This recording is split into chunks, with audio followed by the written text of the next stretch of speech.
Adam and Peter explore the crazy new world.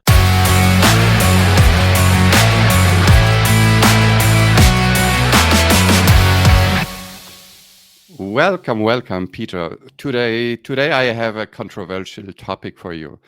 I've read some studies about the future of relationships, which could be completely AI driven.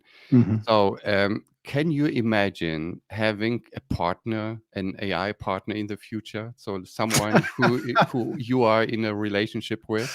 It's a very, very loaded question, I would say. Yes.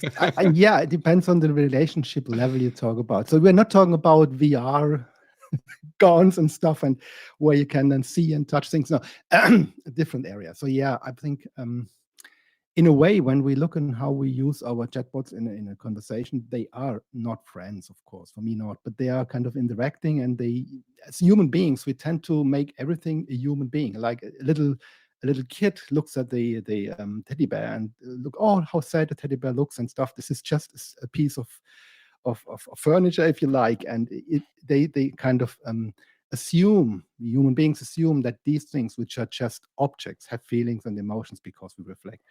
And of course, in an AI world, it's even more so. They behave like humans, so we feel there is an emotion, there is something warm and human in it, which is just an AI in the end. But we tend to be like this, and I could say yes, in a way, this will happen. It may also happen to me, even if I tell myself, yeah, this is just a machine. Yeah, it feels very normal that it's kind of building relationships. What do you think? Yeah, well, the way why I'm asking is I stumbled upon several articles talking about this topic.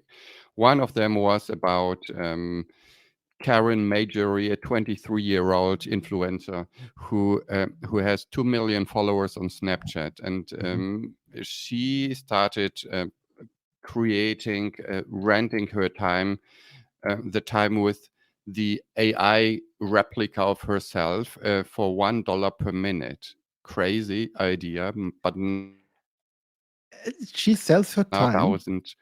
$1,000 per week with by renting the time with her AI replica. So she created a bot that was talking exactly like her, with her ways to answer questions, with her ways to talk to others. And now she has kind of 1,000 friends meeting her like on a daily basis. But just conversations, right? It's nothing else. Just conversations. Yeah. But I can imagine the conversation she will not like the content of the conversations. But this is the idea. So she's renting the AI replica of herself. Absolutely crazy. You haven't thought about this in that context. Look, if you look at movies creations, where there are actors that go, if they go like for stunts, if they go for fights, and so there are stunt people that play the scenes where they fight against each other, smash in the face or so, that nobody gets injured. And there, in the meantime, there are also stunts for these kind of interactivities where little clothes are just involved, where people are naked in beds or so. This is where you also have sometimes stunt people or replacements, because they don't want to see themselves naked. And now this is a thing where you could say, okay, that's not me, although it looks like me, it speaks like me, it behaves like me, but it does things which I would never do, and I can charge for it. That's really crazy. That's creating a lot in my brain, to be honest. This is but what a great business model. Yeah. It's a fantastic business model to teach a bot to talk like you and to rent the time with a bot for $1 per minute. It's even an outside incredible business model idea. Yeah, absolutely. Even outside of kind of this connotation, which is very, very emotional. No, imagine you could rent Steve Jobs. He's dead. Okay, no, but anybody else, like Elon Musk, if you're a fan, we have Elon Musk has so many fanboys and fangirls. Maybe they could even pay for that to be able to speak to an Elon Musk-ish. Now you're moving to the second example that I wanted to give you. There is this AI tool called replica.ai, where where they feed like create replicas of human beings or people who are dead. So you can actually talk to Steve Jobs on replica.ai. You can click on Elon Musk and ask him questions, and he will answer in the way that he usually answers questions, because these bots were fed with a ton of content created by these human beings, or well, people who are not alive anymore. But they will answer in a very similar way to how they react in real life. And the problem that this website got at some point was that everyone created so the most users of this replica tool created girlfriends, and they were talking to these girlfriends or boyfriends about topics that are not supposed to be spoken about on replica. So well, when they wanted to go public, they realized, hey, the most users that we have do not want to talk to Elon Musk or Steve Jobs, but rather to some sexual partners that they created for themselves on this tool. So this is like a crazy world. Absolutely. It's not surprising anyway. It's really not surprising to me. If you look like, there's movies out there like Ex Machina or Her, which been kind of anticipating this years ago.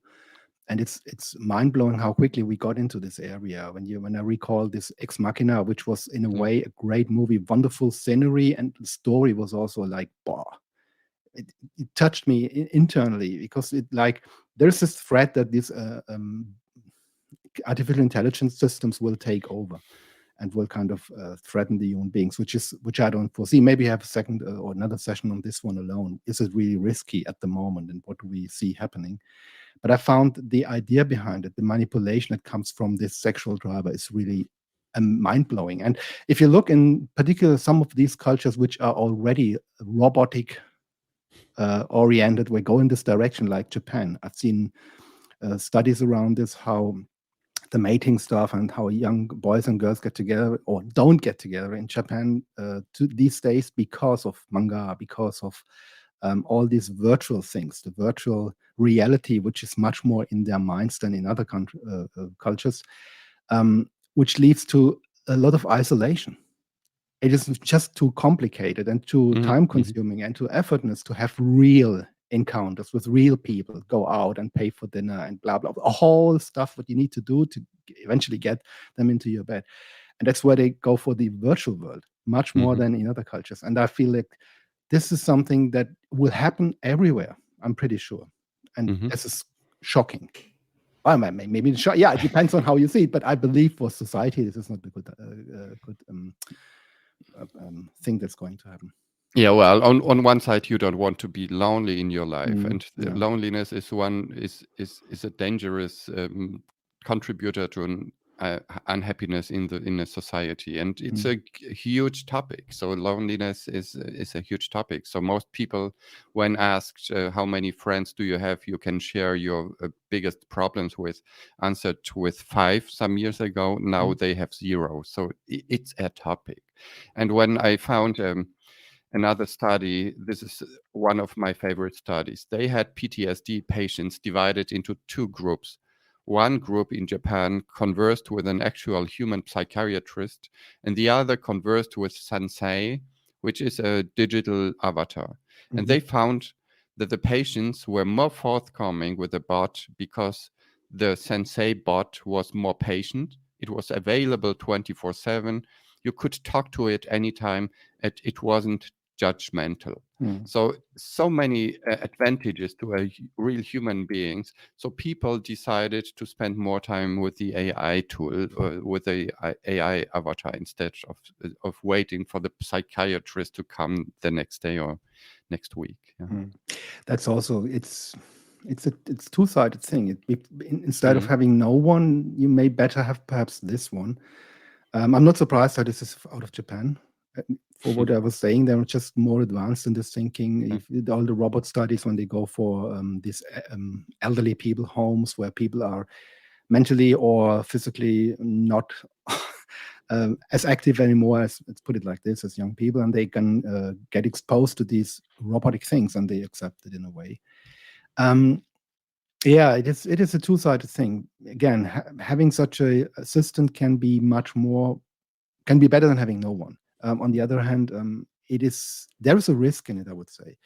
And this may be a second order risk, but look, the data that we have taken, or that the programmers have taken to create the responses of these machines, is data of the existing world. And this data is, of course, biased.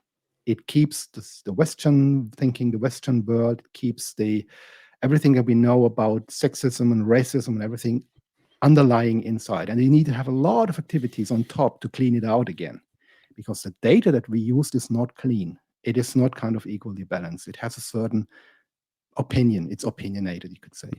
And that's the foundation for the responses. Now, this is then kind of continuously repeating itself, and we stay in the same bubble if we don't allow the data to be changed and the models to be trained over and over again. Maybe in the elderly patients' care, it doesn't really matter, but when it comes to social diseases, when it comes to recommendations or treatments, you would want to have non-biased, non-influenced people. Now, the question could be, are human beings non-biased? No, they are biased, of course, but they may be aware of the bias, what the system is not. So I would say it's really philosophical where we get there. And but we are not judging. It is describing. And every day when I see these things coming up in the news, I go like, wow, the speed of change, the speed of adoption also on our end, how we accept these things, is what is the most freaking for me. It's not that it exists, but that studies like this show, come on, people even enjoy having the bot more than the real person, knowing that it's a bot. And I touched the point where you're unstoppable. So you just started talking, Peter. Well, and you are right. I have like I don't like having a lot of tabs in my browser open, but right now I have like 87. It shows me 87 open tabs with new AI tools. I try out all of them. I have 6 or 7 chatbots running. I'm trying out Claude and Bart and whatever, Poe, and it's so many of them, and it's incredible what is possible. And it drives me crazy that I cannot go down with the amount of. It doesn't stop. It doesn't slow down. It makes me feel like, how can people cope with this amount of data and information coming in? We try. It's our job to stay up to date, and we feel it's difficult. Absolutely. So how can people? That's our idea, to teach people how to become more fluent in the AI language, and this will be our focus in the next few weeks, definitely. Absolutely, and I think we were touching some philosophical points here, and that's why we went over 10 minutes. The things are what we now have also for politicians and for people that make rules and kind of the government side on it. So is it the regulation that we need or not? If you can only make good decisions if you have some background, if you listen to experts. I wouldn't call myself an expert, but those folks who make really the decisions where we are going and build in limitations or so, they should be really doing exactly what you do, like fooling around with these things and trying them out for themselves and asking the experts, the real experts, before they make crazy decisions that are not helpful for our future. It was great talking to you, Peter. So, well, I have expected more of the controversial version of you, but probably I need a more the chatbot to have the controversial. Yeah, let's call this guy next time. Yeah, let's have a let's the virtual Peter. The virtual Peter. I'm controversial. Let's always contradict me. There is, by the way, there is the Postillon. This is a fun journal in Germany or in Austria, German speaking. They have created a bot which is assaulting you, which is kind of making how does beleidigen in English? I don't know. It's really kind of assault you. Yeah. So you can talk to this thing, and it's exactly like ChatGPT trained on some data that it really calls you an asshole and whatever. You can really get only shitload on yourself. That's if you like that stuff, Adam. I can give you the link to this one as well. So you have 88 tabs then open. Yeah, I'll talk to the virtual insulting Peter next time. Yeah, okay. Insulting, that's the one. Okay. It was great talking to you. Bye-bye. Bye-bye.